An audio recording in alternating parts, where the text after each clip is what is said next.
So, you're about to take your driver's test. As a car enthusiast, this is one of the most exciting times of your entire life. And even if you aren't into cars, passing your driver's test and getting your license gives you infinitely more freedom and possibilities to travel around than before. While it can seem nerve-wracking, using the tips and tricks in this video, I'll make sure you pass your driver's test with flying colors. Now, you don't have to be perfect, actually. In California, you can miss up to 15 points on the test, but there are some situations that cause an automatic fail that I'm going to tell you about and we can avoid. Step one is to familiarize yourself with the vehicle you're going to be driving during the test. If it's your parents' car, spend some time sitting in it. Hopefully you actually got to take your practice driving lessons in that car so you're confident and familiar with what it's like to drive out on the road. Now, before you actually start your driving test, your examiner is going to ask you a series of questions to make sure you know where certain things are located inside the vehicle. So make sure you know where the turning indicators are and the windshield wipers. Those are pretty obvious, but make sure you also know where the defroster is and where the emergency flashers are, so you're not hunting around in your car and showing a little bit of a lack of confidence. Now, this only applies to a very small group of people, but I've seen it done before and it's not a good idea. Try to take the test, if you have the option, in the most basic normal car as possible. Some people in Beverly Hills have shown up in their dad's Porsche or Ferrari or McLaren, and it's just not a good look. You don't look cool to the examiner. They'll probably just be a little bit jealous and be more nitpicky. Now, the quickest way to fail your driving test is to show up in an unsafe vehicle. Before your test, they're gonna check to make sure that your brake lights work, that your headlights work, your turning indicators work, and that you don't have bald tires. If any of these things have issues, it's an automatic fail. You also have to make sure you have up-to-date registration and proof of insurance. And if you live in California, make sure you have a plate on the front and the back of the car. Next up is to make sure you are in the correct seating position. That means having your hands at 9 and 3 and having the seat close enough to the steering wheel where you can comfortably reach it, and also the pedals and brakes at the same time. If you drive with one hand on the steering wheel in the middle like this and you've got your seat laying back like a gangster, you're going to instantly fail the test. Now, I know sometimes it's more comfortable to have one arm on the armrest and one hand on the steering wheel, but maintain both hands on the wheel at 9 and 3, not 10 and 2, at all times to make sure you pass your test. Also, make sure that your mirrors are properly adjusted so you can see properly out of the rear view mirror and the side view mirror. Another great way to make sure that you pass your driver's test is to obtain a copy of the driver's handbook. You can go into your local DMV and get one, or in many cases, you can actually find it online on the DMV's website. Yes, I know reading sounds boring, but it's actually really simple. It's broken into bullet points and it's got some information in it that you might actually not know. For example, 2 cars at an intersection pull up at adjacent corners at the same time to a stop sign. Who goes first? Well, it turns out the car on the right goes first. Just some little tidbits that you might not know. It also has a really good description of all of the traffic signs that you'll come across on the road, some of which are a little bit complicated. The most common ways people fail their driver's test are as follows: making an illegal turn, failure to yield to a pedestrian or an emergency vehicle, improper lane changing technique, unsafe lane changes, and rolling stop signs. I'm approaching a stop sign right now. Slow down, nice and smooth. Make sure to stop before the white line. Look around, wait about 3 seconds, and then if it's clear, you can go ahead and slowly accelerate away. This is not a situation where you want to demonstrate your 0 to 60 time, and you also don't want to blow through, even at 1 mile an hour, a stop sign, because you will instantly fail. Changing lanes is really simple, but your driving examiner is looking for a series of steps to make sure you are doing it as safe as possible. And it's as follows. When you want to change lanes, signal in the direction that you want to change lanes. Make sure to signal. If you don't, you're going to instantly fail. Then you want to check your mirrors. Check your rear view mirror, check your side mirror on the direction that you're going to be changing lanes to. And then the most important part that a lot of people miss is to make sure to look over your shoulder in the direction you're changing lanes, but exaggerate that movement. If I'm making a left lane change, just a quick little glance like that with my eyes isn't going to cut it. The examiner can't tell that you're actually looking over your shoulder. So might as well actually exaggerate it. You can turn your shoulders a little bit to make sure there's nobody in your blind spot. Now, if a car is coming up quickly, just wait, be patient. Your examiner is not going to get impatient that you're not making the lane change. They want you to be as safe as possible.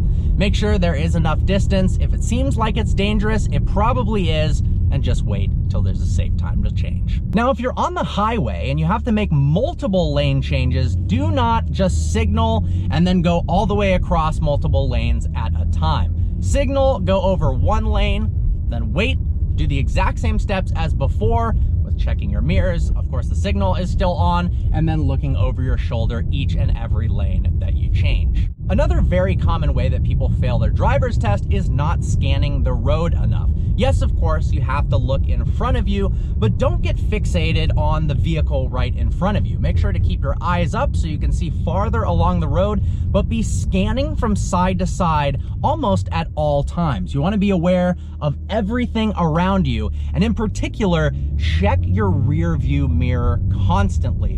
When in doubt, if you're just driving down the road and you've got nothing to do and it feels a little bit boring, check your rear view mirror. Your practitioner is going to appreciate that.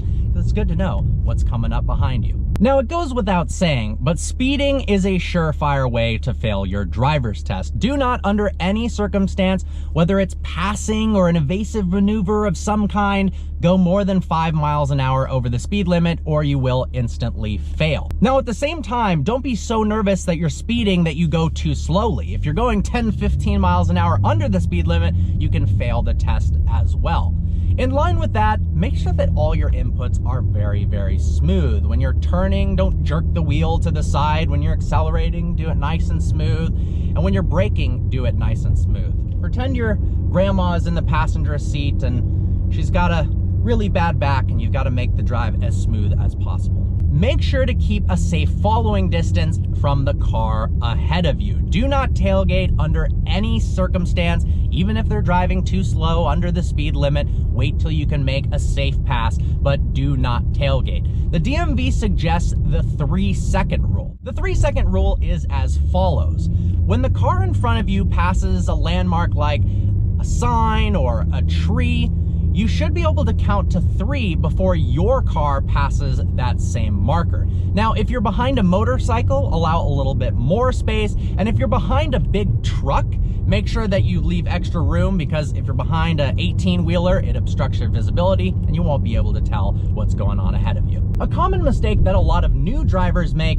is driving too close to one side of the lane. Whether it's to the left or to the right, it doesn't matter. You want to be as centered in the lane as possible. Now, a little trick to do that is to imagine a line down the center, the middle of the lane, and then imagine it passing through the center of your vehicle. This particularly comes into play when you're making left-hand turns. You do not want to cut the corner of the turn. This is actually almost how I failed my driving test.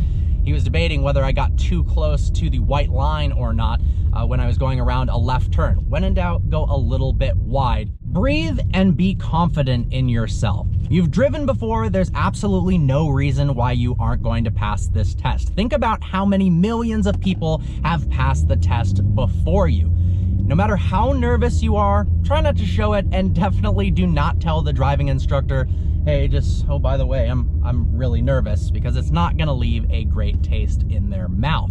Also, it should go without saying, do not pull out your phone, no matter how many times it rings, and check who's calling or who has texted you. You will instantly fail the exam. Just turn your phone off so that you're not distracted whatsoever, wondering what's going on.